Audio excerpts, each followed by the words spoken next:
मैंने अपनी CA exams clear की है एंड ऑलमोस्ट सारे पेपर्स में जो थियोरेटिकल थे उसमें मैंने एग्जामेशन पाया है। आपको पता है कैसे? Because I mastered the art of writing practice.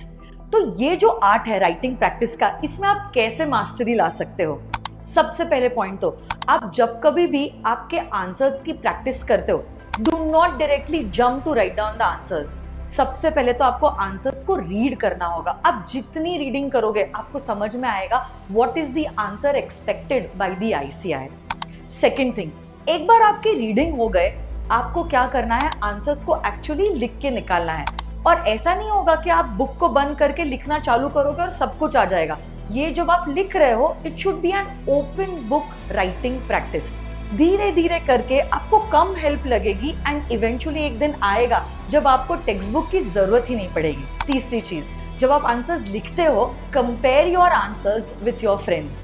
जब फ्रेंड्स के आंसर्स से अपने आंसर्स को आप कंपेयर करोगे, यू विल अंडरस्टैंड आपकी कहाँ गलती हो रही है, उनकी कहाँ गलती हो रही है, और गलतियां निकालने में आप काफी सारी चीजें सीखोगे और इम्प्रूव करोगे।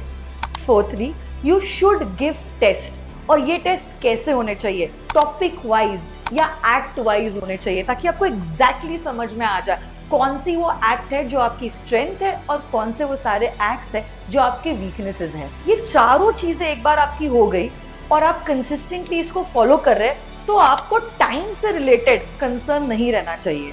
स्लोली एंड ग्रेजुअली जब आप आंसर्स खुद से लिख पाओगे, उसके बाद you need to worry about writing the answers in the given time frame. उसके बाद आप घड़ी का कांटा लगाइए और घड़ी के कांटे के हिसाब से आप टाइम के अंदर आंसर को लिखने की कोशिश कीजिए। आई एम श्योर ये पांचों चीजें जब आप फॉलो करोगे, आपको भी टॉपिक में मिलेगा एग्जाम्शन। All the best.